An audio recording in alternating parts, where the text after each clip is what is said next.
E aí, boa noite, galera. Estamos aqui para a primeira live da editora Merda na Mão. A gente decidiu fazer uma live por semana, né? Toda sexta-feira, a partir das 8h30. A gente vai fazer lives com várias pessoas de diversas linguagens dentro do campo das artes. Como a editora Merda na Mão tem essa proposta de multiplicidade de linguagens e tal, a gente vai fazer lives com poetas, quadrinistas, a galera da poesia e das artes diversas, para mostrar o que está sendo produzido no campo das artes. Particularmente eu e o Fábio, que fomos os idealizadores dessa editora, a gente tem essa proposta de divulgar arte de forma assim obsessiva, intensa, voraz. O Fábio, inclusive, além dele ter o zine Reboco Caído, que é um zine que já existe há uma década e que vem, além de divulgando poesias, textos críticos, também vem entrevistando vários artistas. Ele tem um livro, quem quiser ter acesso a esse livro, ele disponibiliza via PDF, que é um livro com vários artistas, no qual ele entrevistou músicos, poetas, né, a galera do teatro, da literatura, dos quadrinhos, e ele vem de forma muito intensa produzindo essa galera, né? E eu também venho entrevistando vários artistas desde 2009, né? Então eu entrevistei desde Glauco Matoso, a Tina Curtis e etc, né? Então essas lives para justamente mostrar o que está sendo produzido e também dialogar com a galera que a gente está interessada em publicar nessa editora, né? Que vem com essa proposta de publicar os impublicáveis. A nossa primeira publicação, que veio mesmo para atropelar mesmo, em vez de bater a porta, derrubar os muros, as portas, foi um manifesto entrevista que a gente fez com o Dani Hell, que é um cara da Murder Records, que é uma gravadora de som extremo que tem na Holanda, e a gente fez um manifesto entrevista, né, conduzido pelo Fábio, no qual ele fez um texto que ao mesmo tempo você pode interpretar como um conto, como um relato pessoal, como uma biografia, como um pensamento filosófico, como um manifesto, e ele ficou muito intenso. E esse primeiro exemplar, essa primeira publicação, a gente está disponibilizando o PDF. Para ter acesso é muito simples, é só entrar no blog da editora, né? editoramerdanamão.blogspot.com, e no lado direito em cima a gente vai colocando aquilo tudo que a gente vai estar lançando. Então esse produto do Dani Hell, esse manifesto, a gente resolveu postar ele na íntegra. Alguns a gente vai postar só a capa e algumas informações para a pessoa ter o acesso ao impresso, porque o impresso a gente acredita muito na força e na potência do impresso, porque não tem como haver censura, a gente pode publicar e a pessoa tem acesso, pode ler em qualquer lugar, em qualquer momento. E a gente é meio receoso com os conteúdos que ficam na internet, né? Apesar que acho que é fundamental, a internet ela tem um espaço também de divulgação de produtos, né, no campo da cultura underground, que é muito potente. Se você saber usar de forma inteligente, crítica, dá pra entrar em contato com muita gente bacana, né? Não é à toa que eu e o Fábio a gente se conheceu através dos fanzines, via correio, e a internet foi uma teia, um gatilho, um caminho para a gente entrar em contato, né? Hoje a primeira live vai ser com um poeta, artista visual, performance, Rafael Vaz, né? É um poeta, um artista do Pará. Ele está morando em Goiânia há um tempinho. E ele é um cara que trabalha com múltiplas linguagens, e eu acho muito interessante porque ele casa muito com o que eu acredito, pelo menos no meu processo, né? Eu acho que a arte ela não tem caixinha, ela não tem regras, cada pessoa encara de uma forma, eu encaro como laboratório, né? Laboratório de criação. Então eu trabalho com poesias, cartoons, quadrinhos e tal, e o Rafael também ele tem essas imersões em inúmeras linguagens. Aí a gente decidiu começar essas lives, eu acho que esse horário é o horário que vai ficar mesmo, 8h30, né? Um horário que a galera já tá descansada e tal, e vai dar para trocar uma ideia. O Rafael, que é um cara assim muito intenso na cultura alternativa, ele falou assim pra mim: ó, Diego, é o seguinte, eu tô indo a pé ali do lado entregar uns zines, aí eu posso atrasar uns minutinhos, mas relaxa que eu vou entrar nessa live aí, só vou entregar esses zines primeiro. Então a causa é boa, eu acho que o que a cultura underground ela tem que ter como um dos pilares é realmente essa produção coletiva, né? Essa produção intensa e fugir desses paradigmas que o mundo moderno fica impondo goela abaixo da gente, que é a individualidade, a segregação. E eu acho que a gente tem que romper esses muros e a arte é um desses caminhos, né? E eu tô vendo que tem uma galera muito interessante que tá entrando nessa live, né? O Matheus Martins é um artista visual, é um cara que trabalha com objetos de costura, com frases e tal. É um cara muito intenso e um pesquisador também do hip hop. É um cara que vale a pena acompanhar. O Jarbas, né? O Jarbas é um músico, é um cara que tem um trabalho solo muito importante. Há muito tempo ele está nessa batalha árdua, intensa e cansativa, mas porém prazerosa, que é das artes, né? E ele tem também a honra e o prazer de tocar com Tom Zé. Para falar um pouquinho da editora Merda na Mão, é um projeto que ele surgiu durante a pandemia. Eu já tinha essa intenção de criar alguma editora, algum veículo que publicasse um publicáveis.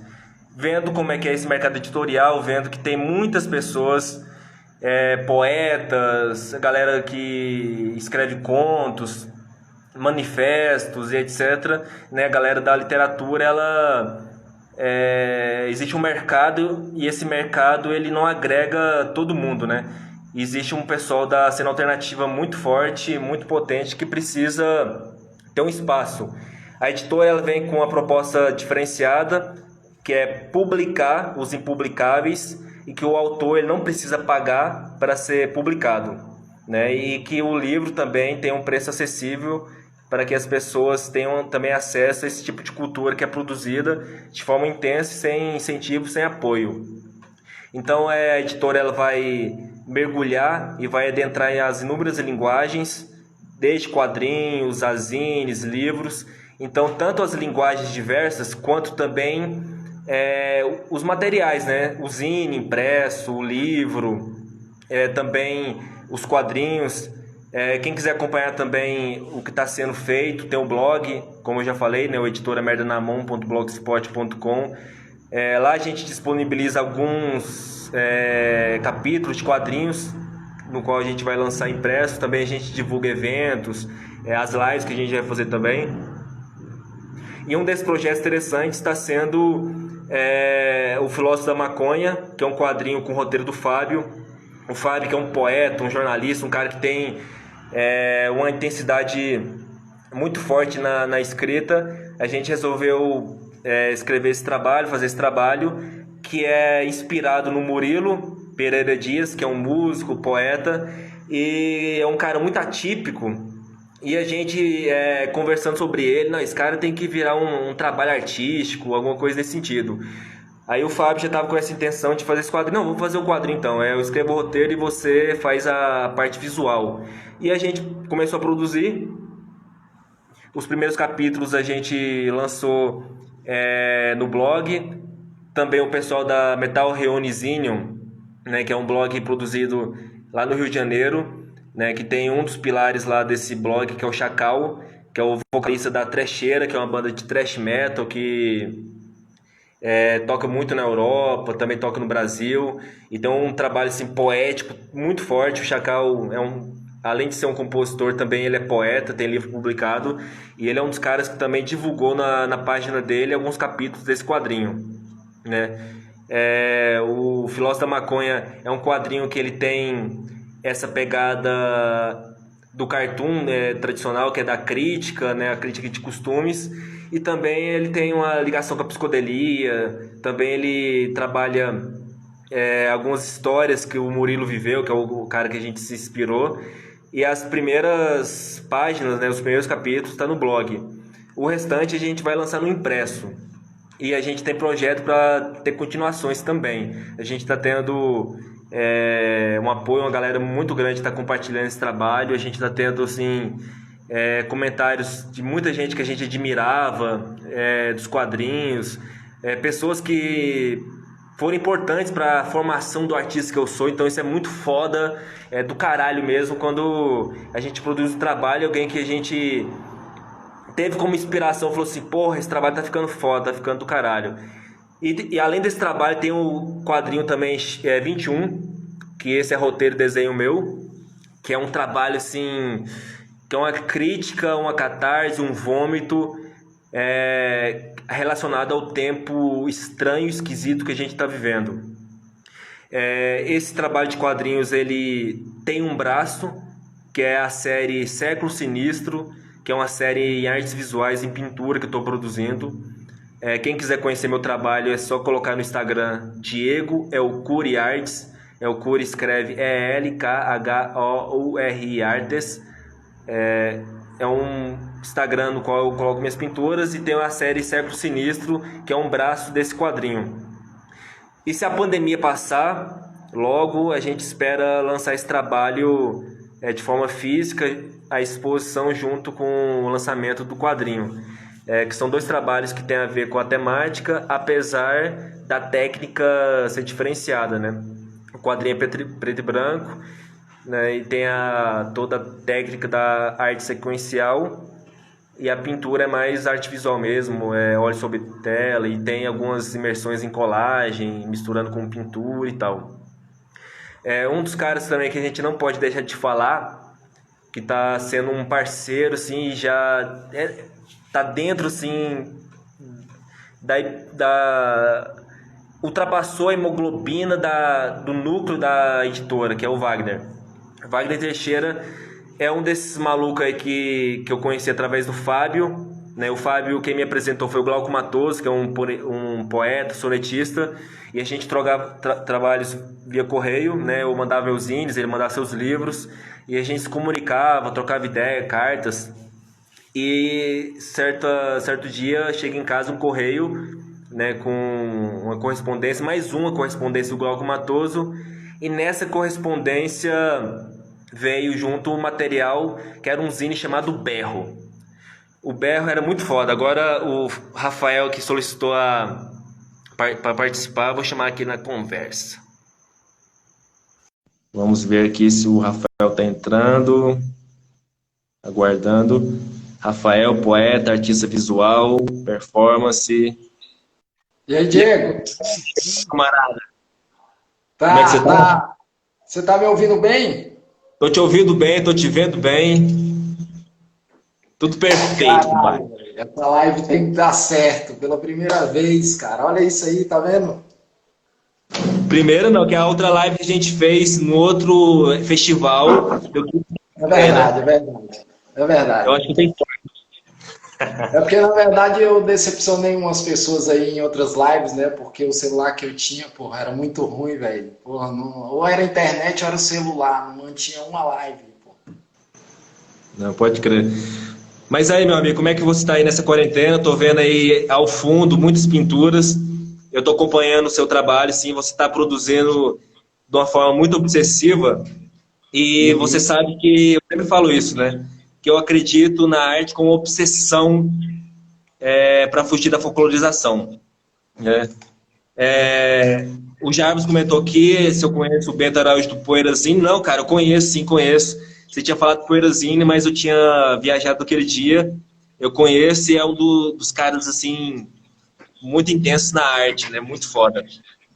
Pois é, Rafael, eu tô vendo que você tá produzindo muito, além de poeta, tá falando pro pessoal que você é performance, você é também artista visual. E como é que tá, assim, sendo essa produção na quarentena, cara, nesse isolamento forçado? Cara, é foda, velho. É foda porque, cara, tem dia que você acorda, velho, que você não quer fazer nada. Dá um peso assim da existência, porque você só fica dentro de casa e sua vida não é normal mais, porque você não sai mais para ir para faculdade, para trabalhar, entendeu? E aí às vezes dá uns dias assim, velho, que porra, fica pesado, mano. Pesado para aguentar a vida. Só que, pô, velho, isso aí, a arte, ela entrou na minha vida como para salvar ela, saca? Não foi uma coisa que eu escolhi como profissão, ou um dia eu olhei os quadros e falei, quero fazer isso também. Porra, eu nem sabia explicar quando isso começou, saca? Porque era mais um impulso de não enlouquecer no rolê, saca? Fazer para não ficar doido, do que para ganhar grana e ter esse status mesmo, saca? Então, né, nessa quarentena, nos momentos que eu tive isso aí, velho, foi os momentos que eu decidi produzir, saca? Então, assim, ao mesmo tempo que eu tava ruim, a produção me fazia lembrar de que aquilo ia passar e de que eu poderia me concentrar ali, porque aquilo era o que ia me fazer bem, saca? E aí, velho, pô, teve uns dias que eu sentei, mano, e ó, arrochei, velho. Desenho atrás de desenho, colagem atrás de colagem. Por quê? Porque eu tava assim, surtando, ansioso, né? Sem saber o que fazer e tal. E, porra, a única coisa que sobrou no ócio do dia ali, velho, foi pintar, pra não endoidecer, saca? E aí foi isso que eu fazia. Então é muito engraçado, porque a galera me vê e fala assim, caralho, Rafael, você tá produzindo pra caramba e tal, não sei o quê. Porra, mas a produção aí é a loucura que eu tive, cara. Então, assim, às vezes olha e fala assim, caralho, Rafael, você enlouqueceu muito. Por quê? Porque eu produzi muito. Então foi muita loucura, né? Eu não tava tão lúcido e calmo quanto eu tava na hora de fazer isso, sabe? Eu tava mesmo enlouquecendo. Se eu não fizesse aquilo, não ia conseguir. Agora, esses quadros que você vê aqui atrás, isso aí é um acúmulo, né, cara? Porque desde quando eu entrei na faculdade, eu comecei essa produção assim, sem saber muito que rumo que eu ia, que tipo de tema que eu ia falar, né? Porque foi que nem você falou, eu comecei na poesia, velho. E minha poesia era muito uma parada da minha vivência, do que eu estava sofrendo ali, do que eu via. Ela era um pouco bem pessoal, assim, né? Falava muito de como eu via e como eu sentia o mundo. Não mudou muito, não, né? Continua a mesma coisa. Só que aí, velho, quando eu entrei na faculdade de artes visuais, eu tive um privilégio de me aperfeiçoar um pouco em vários tipos de linguagem, saca? Cheguei lá, poxa, eu tinha a gravura, eu tinha o desenho, eu tinha a pintura, eu tinha a escultura, tudo ali à disposição de mim, saca? Para eu poder aprender, velho, saca? Fritar, experimentar, apesar de que a faculdade ela fala que você pode fazer isso, mas ela te dá uma rédea ali, ela não deixa você sair muito do caminho, não. Você tem que andar dentro do caminho da faculdade, você não pode criar um novo. Um, Porque um cabreiro, você né? criar um. E você cria um novo, a faculdade vai cair em cima de você, dizendo que você não tem moral para falar isso, que você não tem argumento, que você não tem pesquisa nem nada. Enquanto a gente sabe, porra, a gente está nesse corre aí muito antes de entrar na faculdade, velho. A gente entrou na faculdade por outros motivos, que não foi só esse primeiro amor que a gente tem quando a gente descobre a arte e começa a produzir, sacou? É isso aí. E aí, velho, tipo, isso aí que você vê atrás aí, mano, já são 2 anos de produção intensa, né? Que é eu andando na rua, eu catando esses pedaços de madeira que você vê aí, a maioria deles. Os que eu não achei na rua, eu ganhei, né? Que são, no caso, as telas aqui, as telas de verdade eu ganho. Eu nunca comprei tela. E as madeiras eu encontro na rua. Aquele lá no fundo, não sei se você está vendo, são duas portas de guarda-roupa que eu encontrei no lixo, em perfeito estado, assim. E aí eu encontrei já as 3 peças juntos, e aí, poxa, não tive como não dizer não e não levar para casa, entendeu? Porque esse que é o problema, cara. Eu sou um catador também, entendeu? Um catador de arte. Eu falo catador de arte, mas não é menosprezando as pessoas que fazem a reciclagem, entendeu? Mas é por uma questão de observar o quanto de coisas que as pessoas jogam no lixo, cara. que são utilizáveis, entendeu? Poxa, você pode levar para casa e mobiliar a sua casa inteira com as coisas que as pessoas jogam na rua. E aí esses pedaços de madeira eu encontro todos eles. É um pouco estranho a minha inspiração para fazer os desenhos, porque a minha base, minha primeira linha de criação é as religiões de matriz africana, né? Eu participo do culto de Ifá, que tecnicamente não é uma religião, é uma filosofia de vida, né? São mecanismos de adivinhação que te ajudam a melhorar a vivência, mas que acaba tendo uma imagem de religião para poder, né, ser de fácil compreensão pelas pessoas. Então aí eu parto por essa vivência, porque é a vivência que eu pesquiso, que eu estudo, que eu participo, né? Então essa é a minha primeira. Só que aí ao mesmo tempo que eu tenho essa busca espiritual, eu vivo num mundo globalizado, cara, que praticamente é um contraposto a isso, saca? E que, poxa, desde pequeno põe em dúvida a minha espiritualidade, a minha lógica, a minha razão, tudo, né? Não é só uma parte da minha vida. E é justamente essa sociedade, mano, essa política de como a gente se relaciona, de como a gente convive, faz os nossos grupos e tal, que, pô, me motiva a criar e a viver, saca? Porque eu observo muito o lugar que eu vivo, as coisas que eu faço, as pessoas com quem eu convivo, os problemas, entendeu? E isso afeta muito. Então eu acabo também não fazendo só quadros sobre a religião, mas quadros também que vão ter algum viés político, né? Vão falar sobre,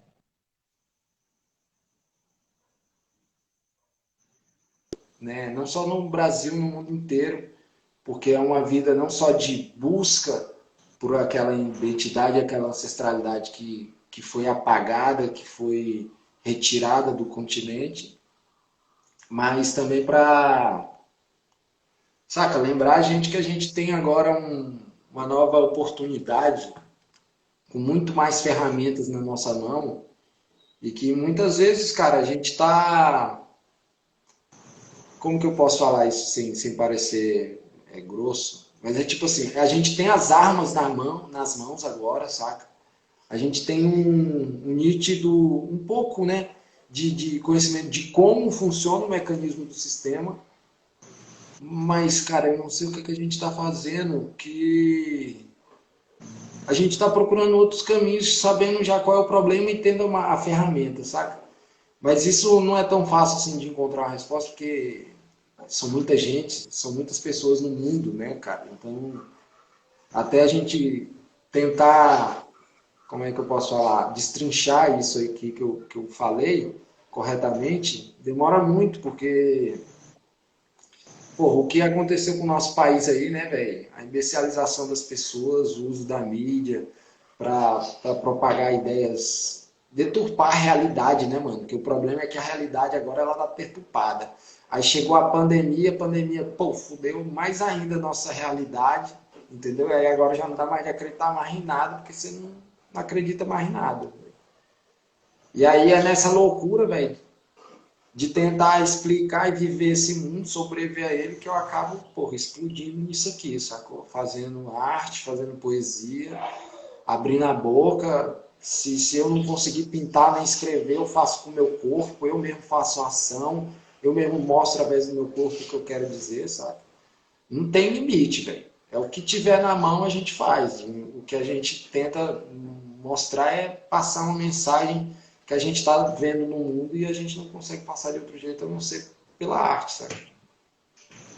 Eu acho que também tem uma potência nessa possibilidade de fazer arte com tudo, né? Porque tem muitas pessoas que querem produzir, mas como é que eu vou fazer? Como é que eu vou produzir? De que forma caminhar? E de repente você fala que você produz muitas das pinturas e você está produzindo de forma muito profícua, muito voraz, com madeira que você acha no lixo, com as coisas assim que são jogadas que a princípio para a sociedade é lixo. E ao mesmo tempo, quando você observa as várias linguagens que você trabalha, da poesia com os fanzines, que é uma forma muito simples de passar uma ideia, né? Você pega seus poemas, se reúne e depois você faz o xerox. E ao mesmo tempo, quando você faz uma performance, que você pega uma televisão que você achou no lixo e você quebra ela na paulada, assim, com uma forma muito intensa, muito nervosa, violenta e com cheio de raiva nos olhos e na ação. Eu acho que essas duas coisas que você trabalha, a doçura, né, entender essa abstração, as subjetividades da existência, mas também essa fúria, essa raiva, esse negócio de pensar, foda-se a falta de estrutura, foda-se que eu não tenho uma galeria, um galerista por trás me dando subsídios, me dando amparo, foda-se. Eu vou pegar o lixo mesmo do chão, abandonado, junto com fezes, com o que tiver, e vou transformar em arte. Isso eu acho muito potente. E o que você acha dessa galera que tenta ser subversiva, e você vê essa crescente, eu pelo menos eu vejo nesse crescente movimento aí dessa galera que se discute, mas ao mesmo tempo, eu não sei, não vou produzir porque eu não tenho uma estrutura por trás, e eu vou criar primeiro uma estrutura que me abrace para eu poder ter a coragem de dizer o que eu penso, e caso contrário eu vou amenizando o discurso. Porque eu falo isso, porque a editora Merda na Mão, o nome justamente veio para ser mesmo uma voz que atropela isso, sacou? E o seu trabalho tem muito dessa questão da transformação, da subversão e de saber ver a arte até no lixo. É isso aí que você fala, o exemplo está até na escolha do nome, né, Diego? A partir do momento que você escolhe o nome Merda na Mão, você já está quebrando aí um acordo muito maior, que é o do bom uso das palavras, né? As palavras bonitas, entendeu? Porque é esquisito, é feio você ver o nome de uma editora, que o nome da editora é merda, entendeu? Então, é esse tipo de julgamento que quer mostrar um tipo de nível intelectual, saca? Um nível de sabedoria, que a gente sabe que ele só é válido na academia, entendeu? Porque quando a gente vai para a realidade, para as pessoas que moram nos nossos bairros, nos nossos vizinhos, essas pessoas estão construindo casas, produzindo móveis, entendeu? Com zero conhecimento, porque a gente sabe que a educação pública também não forma engenheiros assim a quilos, entendeu? Então, o que acontece?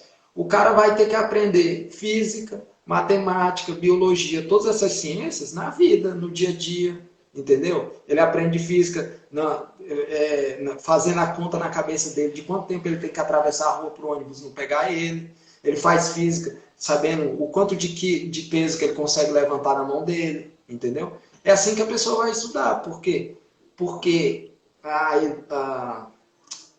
o intelecto, a aprendizagem, ela é institucional.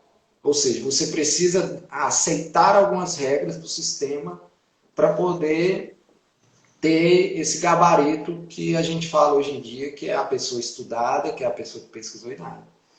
E é meio forte falar isso que eu vou falar, mas a gente não, as pesquisas são muito importantes, isso a gente tem que entender, as pesquisas são muito importantes, mas ao mesmo tempo essas pesquisas elas são feitas para deslegitimar a sabedoria popular, a sabedoria de quem não tem acesso à faculdade, à universidade, entendeu? Por quê? Porque a universidade ela não se propõe a pesquisar essas sabedorias, ela não se propõe a sair do campo de saber dela e conhecer esses outros campos que são menores e que estão aí nas nossas comunidades e tal, entendeu? E aí o que acontece com essas pessoas? Eu vejo essas pessoas, velho, mais como um tipo de herança desses mais velhos com o qual a gente está brigando, entendeu?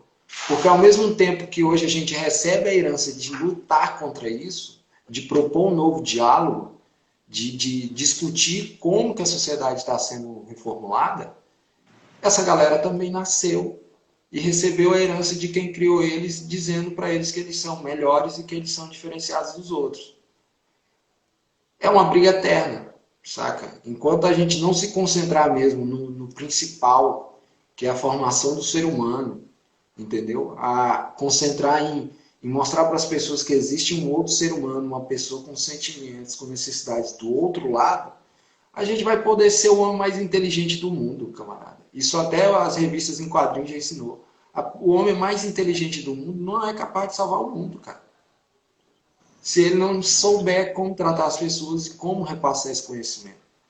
E a gente tem que lembrar que cada ser humano nessa vida, a partir da, mesmo sendo empírico, a partir da experiência, tem uma sabedoria. Tem algo que ele aprendeu que outra pessoa não sabe. Essa pessoa ela tem que ter oportunidade não só de aprender as ciências da faculdade, cara, mas de poder ter oportunidade de participar dela. Porque o problema das pessoas é que elas não têm o direito nem de participar, elas são excluídas antes mesmo de querer fazer. E aí, velho, a gente briga fazendo como? Criando meios alternativos, entendeu? Meios que brigam e discutam contra esse sistema, entendeu? E sendo real, sabe? Direto. Sendo direto, ataque direto. Não só na arte, mas no discurso, em expor opinião, entendeu? Porque é isso que deixa essas pessoas com medo. O que deixa elas com medo é o argumento, é a incisão, é a certeza no que está brigando. Por quê? Porque a maioria delas está brigando por lobby, por status, por dinheiro, entendeu? E a gente não faz arte para isso, cara. É triste a gente... tem uma realidade que a gente precisa lembrar, que é o seguinte. A gente trabalha em artes aqui, mas a gente é independente. Você sabe disso, Diego. A gente que faz o nosso corre de vender, entendeu? A gente não tem galeria, a gente não tem museu. A gente vende quando a gente consegue fazer o corre. Sacou? E, tipo, a gente não pode se viciar de que a gente vai fazer isso para ser um Romero Brito e ter uma ruma de dinheiro. Porque a gente sabe hoje em dia, o Romero Brito ele tem uma quantidade de dinheiro muito exorbitante, ele aprendeu a vender a arte dele. Isso aí ele está de parabéns. Ele sabe vender. O problema é que a partir do momento disso ele perde todo o sentido dele, porque ele já não concentra mais na poética daquela estética que ele criou. A estética dele já se proliferou, ele já não tem mais controle, ele joga em qualquer superfície, está lá. E o que é isso? Por que isso? Porque o mercado da arte é a maior, se eu não me engano, é o segundo maior mercado de lavagem de dinheiro do mundo, cara. Sacou? Então, assim, se a gente for levar em consideração, talvez até a gente não esteja fora de um dia cair nessa. De, por exemplo, alguém vir atrás da gente, comprar umas obras nossas com dinheiro de lavagem, sacou? Porque isso existe. E isso é ao mesmo tempo assustador, porque a gente trabalha com isso. Entendeu? O mercado das artes ele é cheio de vícios, e ainda mais quando a burguesia ela toma esse papel de financiar os artistas, né? Então, quando tem esse discurso, porque a arte está em evidência, né? Em todo momento de autoritarismo explícito, intenso, a arte ela está em primeiro plano, tanto a arte quanto a educação, né? Os professores, os artistas, eles estão na linha de frente da desmoralização, dos ataques, né, das mentiras, né? Fake news não começou agora, isso já é uma coisa histórica de muitas e muitas décadas. E a arte ela sempre viveu essa questão da marginalidade, do falta de incentivo. E quando tem o mínimo incentivo, é vendido como se fosse algo espúrio, errado, né? Então, vendo esse momento autoritário que a gente está vivendo, né, e a gente está falando através da editora Merda na Mão, que é uma editora que tem essa visão, essa ideia de publicar os impublicáveis. Ela surge durante a pandemia, né? Eu já tinha essa ideia, e o Fábio também, de criar uma editora que tivesse essa potência, cada um tinha esse pensamento e tal, vivendo sua vida, e a gente começou a conversar durante a pandemia, porque eu sou um cara que vivo das exposições, dos lugares aglomerados, do contato físico, né? Porque apesar de ser um trabalho muito solitário, as exposições era um lugar que eu conseguia ver de perto a visão e as ideias que as pessoas subtraíam do meu trabalho, né? O Fábio como escritor, como poeta, também nos eventos, nas feiras de literatura, que também tinha esse contato que é bastante enriquecedor. Vem a pandemia, né? Eu com várias exposições marcadas, o Fábio com vários eventos, a gente conversa, cria essa editora, conversa com o Wagner entra na empreitada também, né? De forma muito intensa. Teve outros parceiros, mas a gente que ficou mesmo mordendo os dentes e falando, vamos botar essa coisa para fuder, para render mesmo. É no momento que a direita extrema está crescendo, o negacionismo está cada vez mais potente. A mídia, que sempre a gente criticou a mídia, nos meus trabalhos, no trabalho do Fábio, do Wagner, que a mídia é um dos tentáculos do poder, que o poder é financiado com a política acima dos políticos, que é os financiadores de campanha. Só que agora a gente está vivendo um momento que, dentro desse caldeirão, o nazifascismo vem de forma muito intensa, vem a taxação de livros, etc. Cara, então na pandemia você está produzindo pra caralho, sacou? Além de produzir, que é uma atitude que faz com que a sua, quem você falou, a sua mente fica mais tranquila, porque você está vomitando, para você não adoecer, a arte é necessária, é uma terapia, um vômito, mas além de ser um vômito, para deixar a sua saúde foda, cara, é uma coisa que eu tô refletindo pra caralho. Como que a gente pode contribuir para acabar com essa alienação toda, sendo que os artistas e os professores, né, a educação, tanto é que o Denilson, um cara que está na live, um zineiro, pesquisador, professor, e que sente isso de forma muito intensa, porque além de ser artista, ele é professor, né? E você também é um cara que estuda, pesquisa muito sobre a questão da pedagogia, né, e tal. Como, cara, que a gente pode produzir e se tornar algo, além de saúde para o nosso cérebro, também importante para a coletividade, cara. Cara, eu acho que não tem uma, como é que fala? Uma receita para isso, saca? Porque a gente sabe que, e aí um pouco fora da questão da arte, que às vezes a gente está conversando com as pessoas e a gente escolhe os melhores dos argumentos, os melhores das notícias e tal, e muitas vezes não entra na cabeça das pessoas, né? Então, cara, é muito difícil essa pergunta, saca? Porque a mente das pessoas, ela tá muito acostumada com certo tipo de informação que é dada para ela, sabe? Porque o A porra é cérebro, os algoritmos, né? justamente, cara, e não só Os isso, a algoritmos que questão era...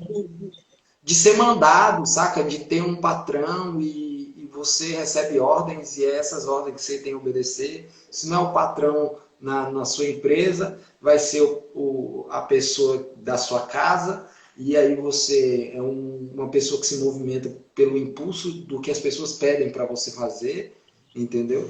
E tipo, cara, tá difícil a gente encontrar razão. O que eu vejo, quando você pergunta para mim, para eu rever sobre o que eu produzo, é que no final das contas, cara, eu uso um pouco daquele ditado, porque assim, se você não entende quando eu escrevo, então eu vou desenhar. E aí eu estou desenhando para ver se as pessoas entendem. Porque se a gente escreveu, se a gente falou e elas não entendem, então desenhado elas têm que entender. Isso aí é um princípio básico que eu só tenho na minha mente, de que, porra, tá desenhado, se tu não entendeu desenhado, não vai ser escrito. O segundo, cara, é que, como eu te falei, a gente trabalha de uma forma muito política. A gente tenta fazer essa transformação através da arte, não só produzindo, mas aqui ó, no nosso discurso, entendeu? Nos nossos diálogos, porque a gente discute muito sobre como a gente vivencia essa arte e como ela influencia a gente. A gente está quebrando isso a todo tempo, a gente não se acostumou com essa ideia.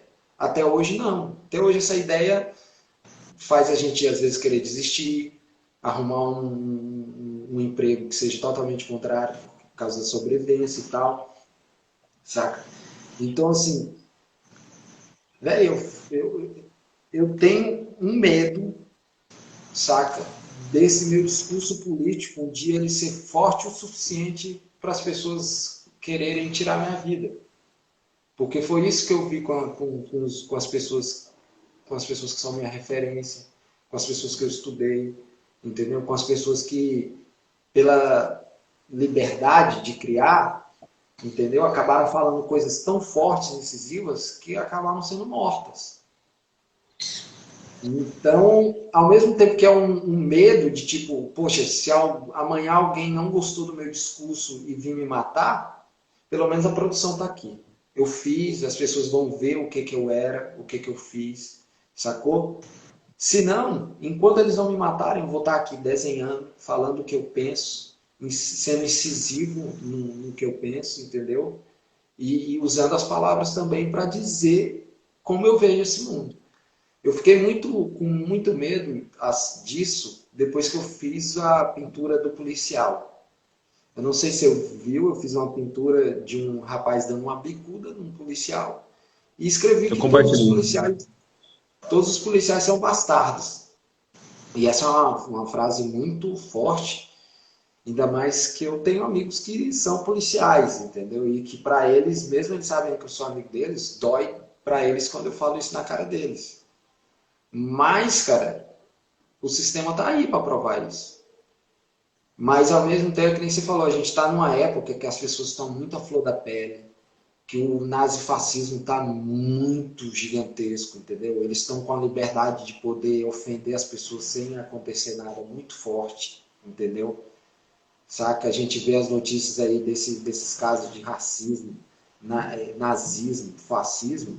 As pessoas às vezes só são, no máximo, uma conversinha ali para acalmar o ânimo e dizer que ela está errada no que ela está falando. Enquanto na verdade ela tinha que ser presa, pagar na justiça, entendeu? Se não ser presa, paga multa. Vai aprender o que é o nazismo, vai aprender o que é o racismo, entendeu? Porque ao contrário é diferente. Quando a pessoa pobre erra, ela é primeiramente espancada para depois ser levada para dentro da cela. Aí sim ela vai dizer o que ela é. Entendeu? Aí essas pessoas não, essas pessoas elas fazem essas cenas de, de carteirada, né? De dizer para a pessoa que ela é a mais foda do mundo. A gente vê essas cenas de pessoas se fudendo e outras se dando bem. Igual aquele caso do motoboy, o motoboy lá trabalhando, o cara veio lá esculachar ele, entendeu? E tipo assim, mano, acabou. Como é que esse cara fala isso tudo?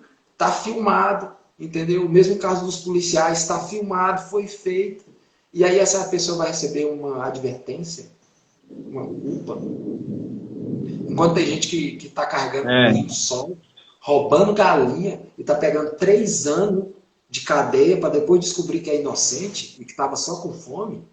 Então, assim, a gente tem que parar de aliviar essas coisas enquanto a gente tá discutindo a gente discute um problema, sacou? Mas as variáveis desse problema a gente deixa passar. Porque é legal discutir problemas, resolver problemas não. Porque se a gente resolver os problemas, não vai ter problema mais para a gente resolver e a vida fica entediada. E eu não acredito nisso, cara. A gente tem que resolver o problema porque tem pessoas que morrem, tem pessoas que não têm condição de viver, tem pessoas que não podem viver do jeito que querem, entendeu? Tem gente que não, poxa, não pode se expressar, entendeu? Visualmente, com roupa, com maquiagem, com cabelo, porque a um sociedade não boné. aceita. Justamente. A sociedade não aceita, cara. E aí, como é que a gente ainda está olhando e falando, não, mas tem. Tá bem, porque a gente conseguiu aquilo tal, a gente conseguiu aquilo. Mano, não tá bem. Não tá bem porque a gente sabe que o problema é o governo, é o sistema. Não vai adiantar a gente votar esse ano e colocar outra pessoa se o país já está quebrado, se o dinheiro já foi todo para os bancos, entendeu? O problema é quem Porque financia quem campanha, quem tá por trás do justamente, teatro. justamente. A gente já sabe isso, Diego. A gente já sabe quem financia campanha, quem é dono do dinheiro, entendeu? Que o mercado monetário é que comanda o mundo, que o mundo não gira se as pessoas não viverem para trabalhar para lucro, não só das empresas que enriquecem triplicamente, mas para ele mesmo ter o salário dele honestamente, para poder ter a casa dele honestamente, o alimento dele honestamente. E, mano, até quando que a gente vai achar que não é isso que tem que levantar a nossa cabeça e mostrar pra gente que tá errado? Pô, a gente tá recebendo um auxílio de R$ 600, cara. Sabe quantos dinheiro foram transferidos para o banco durante a pandemia? Bilhões, velho. Pô, bilhões comparados a R$ 600, velho, é uma vergonha. Sabendo que a gente é maioria nesse país. Sacou? Então, o único jeito, cara, e aí eu vou te dizer, pelo que eu vejo nas minhas leituras, nas experiências dos que lutaram antes da gente, dos nossos ancestrais, é de que a coisa mais importante que eles deixaram pra gente como herança, cara, foi a experiência própria. Foi a história da própria boca deles, entendeu? Eles contaram a história através da boca deles. E a questão, o problema é que a gente hoje está cheio de tela de celular, tela de computador, tela de televisão, ensinando a gente coisas que são programadas para a gente aprender, enquanto a gente tem família, irmão, vizinho, vida real, toque, presença, olhar para aprender, para dialogar, e a gente não está fazendo, cara. Entendeu? Porque a gente não pode ficar preso a só essas máquinas aqui, essas coisas. A gente ainda agora estava falando sobre conhecimento popular, né, velho? Conhecimento dessas pessoas. A gente não está trocando ideia com essas pessoas. É um conhecimento muito forte que até a academia ela renega devido à questão de estar preso no sentimento de superioridade e inferioridade, e o diálogo ele se torna escasso, né? Se torna um terreno complicado, difícil, e quando a gente percebe, já foi, né? Por isso que a editora Merda na Mão, ela tá com essa proposta, cara, de publicar mesmo os impublicáveis. Essa galera underground que está produzindo, está trabalhando de forma ativa também em movimentos sociais.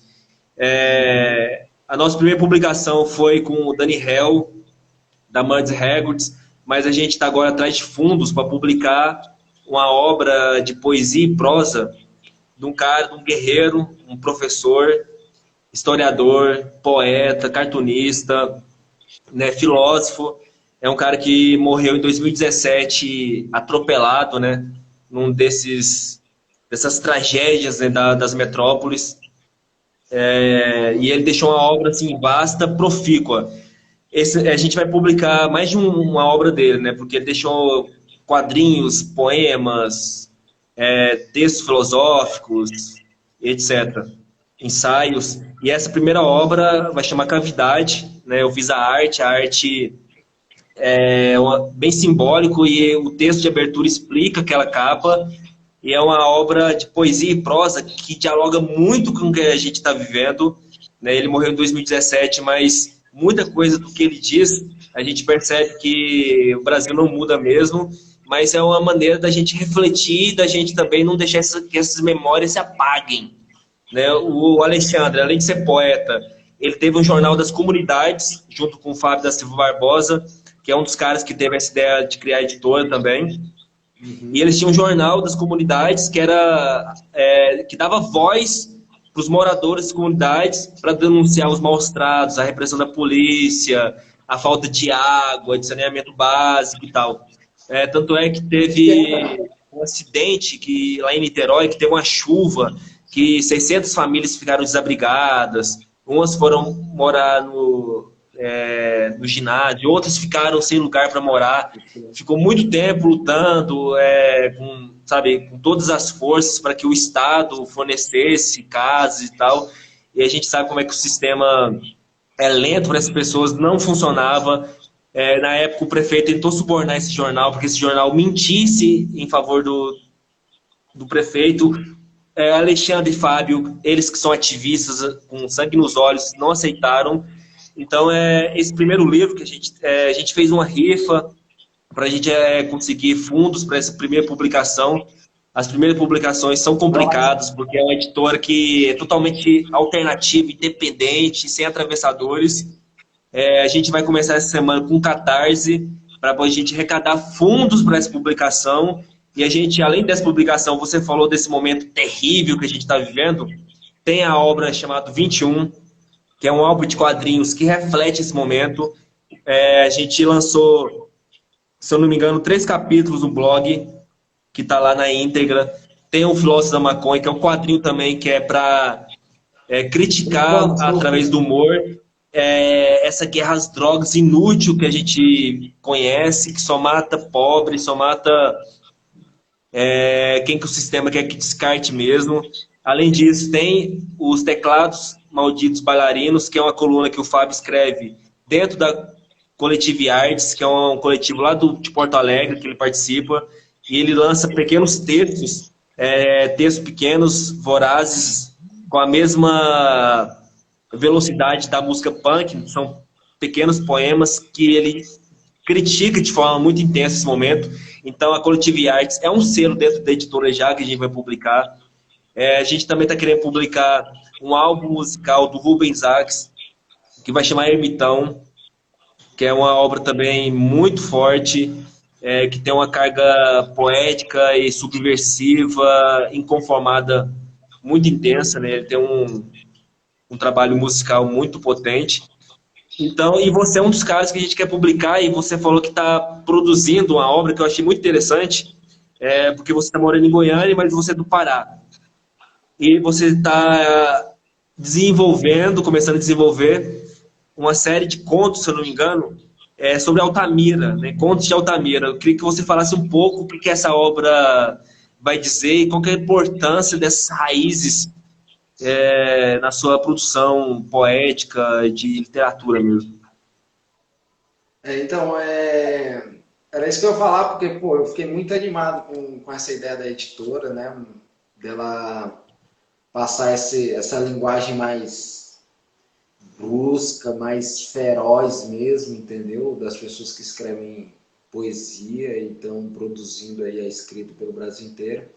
Porque, como eu te falei, né, cara, às vezes a maioria das pessoas, e principalmente as pessoas que fazem essa poesia mais junk, mais marginal mesmo, elas têm o medo de mostrar ou de poder falar justamente por causa da escolha das palavras, né? Porque se você vai num sarau, num evento desse, você manda vai tomar no cu uma coisa mais forte assim, você já é mandado a se acalmar, né? As pessoas já falam, "Ô, calma, e tal, boa noite, Queiroz."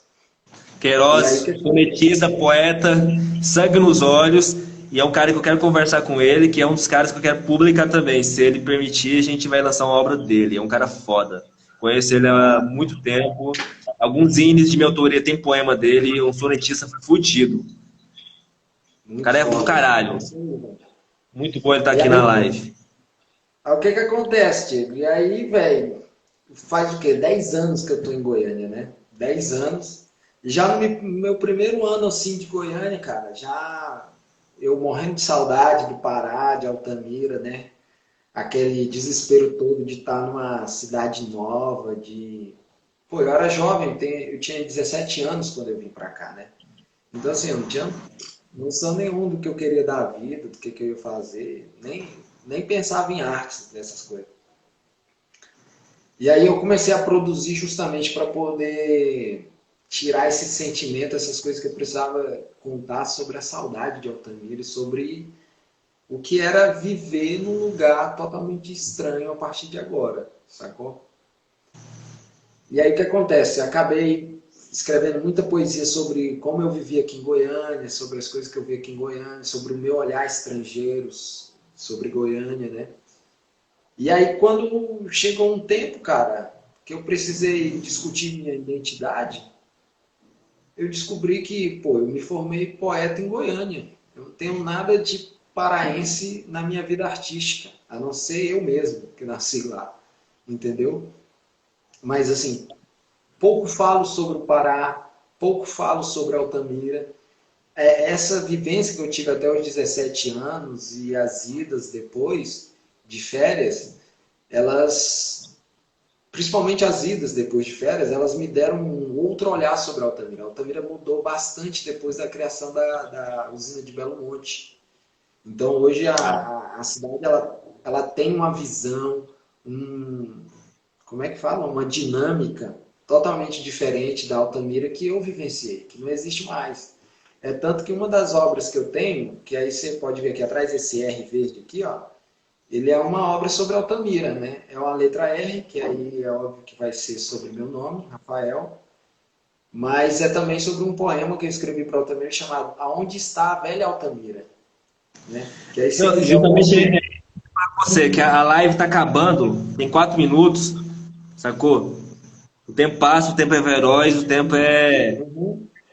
tenso. E eu queria agradecer você ter aceitado o convite. A editora Medra na Mão está publicando no blog, no Instagram, as novidades. A gente precisa de apoio de diagramadores, revisores, quem quiser entrar Ó, nesse barco um pouco intenso para publicar os impublicáveis, cola com a gente, manda recado que a gente responde. Estamos com muita obra aí para publicar. Vamos começar essa semana com a Catarse. Eu queria terminar essa live, cara, além de agradecer você ter aceitado esse convite e também da honra da gente ter a oportunidade de publicar uma obra sua.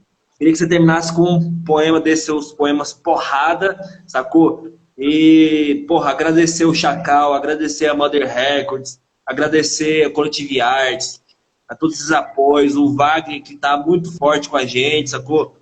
E é isso, cara. Valeu demais e manda uma porrada aí no final aí pra gente. eu separei uns 3 poemas aqui, então como tem 4 minutos, eu acho que vai dar de fazer os 3. Eu vou fazer os 3 um seguido do outro, assim, só dando uma pausa para a gente absorver, beleza? Eu vou aproveitar aqui e vou começar com um, cara, que, pô, a gente é usuário de maconha, a gente fuma maconha, né? Então a gente sabe, porra, o sistema aqui em volta para a gente poder fumar às vezes o que acontece. E aí esse poema é sobre isso. Hoje, quando comprei maconha pela manhã, quem me atendeu foi uma criança. Se mostrou muito profissional, poucas palavras, recebeu meu dinheiro e me entregou a trouxinha.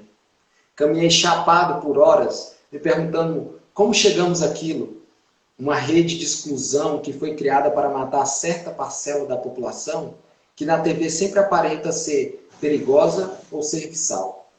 Vivemos à beira, sem eira, fazemos coisas que não queríamos na maioria das vezes. Um dia fui eu, hoje é ele, e amanhã vai ser outro se não fizermos nada, e serão ainda muitos de nós. Essa é a primeira. Lembre-se que para a droga chegar na gente, ela precisa passar por várias mãos. E essas mãos às vezes são menores que as nossas. Todas as noites, quando eu me deito, eles seguram a minha mão, loucos comigo. E todo dia eles me levam para casa depois de uma decepção. O sistema cria sobreviventes que dormem à noite nas calçadas da sua rua e você não vê. Está preso a algo que tem medo, que você não consegue soltar. Você acha que não pode fazer muita coisa porque o sistema é mais forte que você. E eu te pergunto, como conseguimos dormir tranquilo sabendo as coisas que sabemos? Outros 20 loucos que carrego comigo. E toda noite, quando eu me deito, eles seguram minha mão. Mais outra aqui, Diego, para você. Para Eu finalizar. passei um mês. Para finalizar, essa aqui é sobre um tempo que eu morei ali no centro e que foi um dos momentos Temos um assim, que eu minuto e mais... pouco. Aí, então dá de eu falar mais aqui. Eu vou falar mais um pouco. Ó, essa aqui. Eu passei um Porra! mês... Ó, essa aqui, ó. Essa aqui você vai curtir. Eu passei um mês naquele quartinho no centro e eram vários inquilinos no mesmo lote, onde o senhorio mantinha uma loja na frente. Nós atados, colados uns nos outros. Nós que nos juntávamos nesse universo.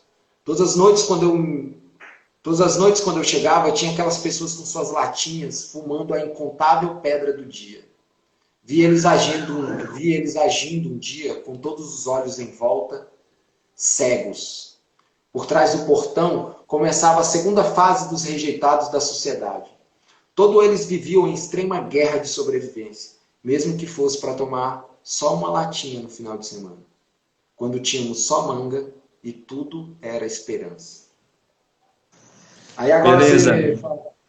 você falou de 10 Altamira, eu quero... segundos.